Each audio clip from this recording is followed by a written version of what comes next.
What if I told you tourists are finally done being fleeced? For years, Las Vegas stacked resort fees, parking charges, and hidden costs that turned a $300 weekend into an $800 nightmare. Guests paid, complained quietly, and came back anyway. But something shifted. In 2025, travelers aren't just complaining anymore. They're fighting back, disputing charges, leaving brutal reviews, choosing other cities entirely. And the Strip is starting to feel it. By the end of this video, you'll see why this pushback could force casinos to change or lose their visitors for good. Number 9. Refusing resort fees at booking. It used to work like clockwork. You would find a hotel room for $150 a night, book it without thinking, and then discover the real price at checkout. $45 in resort fees, another $30 for parking. Suddenly, that deal was not a deal at all. But here is what changed. Travelers got wise. Now, before they even click reserve, they are filtering by total price only. If the resort fee is not baked into the upfront number, they skip the property entirely. No exceptions. No second thoughts. Booking platforms caught on too. Sites like Kayak and Google Hotels now let users toggle on total price views, exposing the real cost before any tricks can hide it. And the reviews? They are ruthless. One viral Reddit thread broke down how a 2-night stay at a mid-tier Strip hotel cost more in fees than the room itself. That post had thousands of upvotes and comments saying the same thing: never again.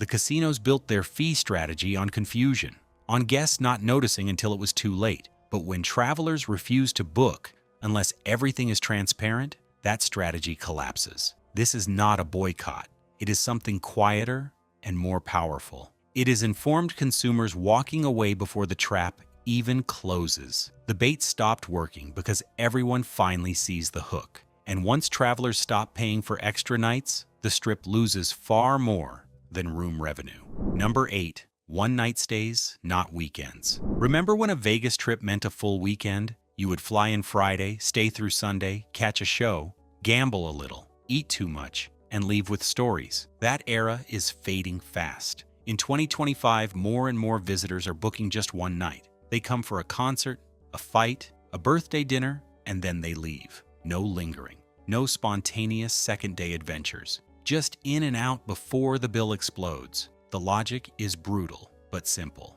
If every single night costs an extra $50 in resort fees, $30 in parking, and $20 just to grab breakfast, then cutting nights is the fastest way to cut losses. Why pay for 3 nights of fees when one will do? And here's the part that should worry the casinos. These are not budget travelers making this choice. These are middle-class families and young professionals who used to be the backbone of Vegas tourism. They can afford to stay longer. They just do not see the value anymore. Not when every hour on the Strip costs more than it should. The Strip used to hold people with its atmosphere, the energy, the lights, the promise that something exciting was always happening. But when every interaction feels like a shakedown, that magic disappears. Now visitors treat Vegas like a pit stop. Get in, do the one thing they came for, and get out before the fees pile higher. The emotional connection is breaking. And when tourists start measuring their trips in hours instead of days, the entire business model wobbles. But shorter stays are just the beginning, because where people choose to sleep is changing too. Number 7. Off-Strip hotels are winning. For decades, the Strip was the only place that mattered. If you visited Vegas and did not stay on Las Vegas Boulevard, you were doing it wrong. At least that is what the branding told us. Now, the script is flipping. Tourists are discovering that Summerlin, Henderson, and the collection of boutique hotels scattered around the valley offer something the Strip cannot: peace and fair pricing. No gimmicks, no surprises at checkout, just honest rates that stay honest. A room in Henderson might run you $120 a night with no resort fee, free parking, and breakfast included. Compare that to a Strip property charging $250 plus $50 in fees, plus $30 for parking. The math is obvious. Anyone with a calculator can see who wins. What changed is not just awareness, it is attitude.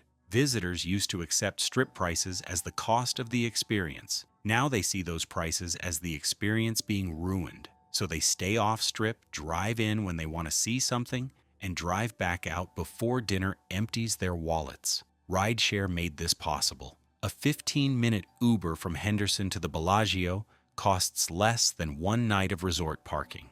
Tourists figured that out, and once they did, the stranglehold the Strip had on accommodation broke. Local hotels are reporting higher occupancy. Boutique properties are thriving.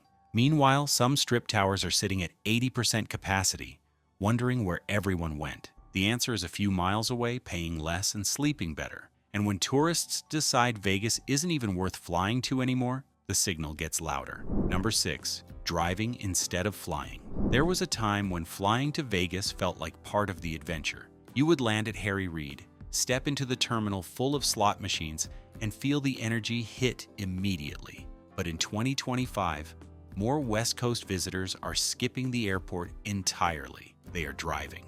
And once you understand the math, you cannot blame them.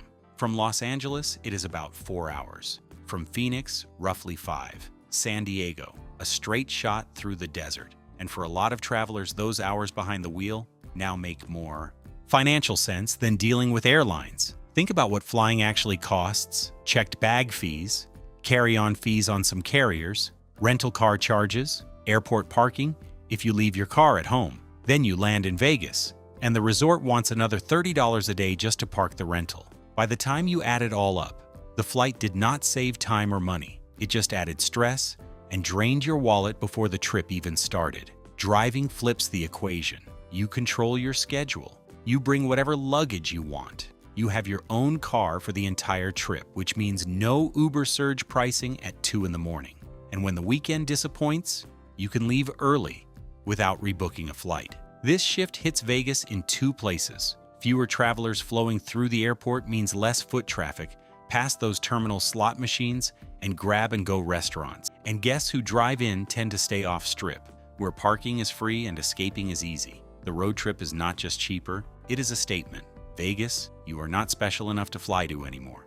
But even when tourists arrive, what they do once they get here is changing dramatically. Number 5. Skipping paid attractions. Walk the Strip on any given night and you will still see crowds. Families snapping photos of the Bellagio fountains. Couples strolling past the Venetian canals. Groups gathered outside the Sphere, staring up at the visuals. But look closer. Fewer of them are going inside. The paid attractions, the shows, the clubs, the ticketed experiences that used to define a Vegas trip are being skipped at record rates. And the reason is simple. When you have already been bled dry by resort fees, parking, and overpriced meals, there is nothing left for a $180 Cirque du Soleil ticket. The budget was already gone before the fun could even start. Tourists are doing the math in real time. They walk through the casinos without gambling. They photograph the restaurants without eating. They window shop the nightclubs and keep moving. The Strip has become a spectacle to observe, not participate in. A pretty background for photos and nothing more. Content creators made this worse for the resorts. TikTok and Instagram are flooded with videos showing how to experience Vegas without spending a dime inside. Free fountain shows, free tram rides, free people watching. The message is clear. You can enjoy the lights without opening your wallet. This is devastating because the entire Strip business model depended on ancillary spending. Rooms were just the entry point. Profit came from shows, dining, and gaming. But when visitors treat the resort as a backdrop instead of a destination, those profits vanish. The resorts wanted every dollar. Now they are watching tourists take photos and leave. And for the guests who do get charged, something else is happening after checkout. Number 4. Charging back and reviewing aggressively.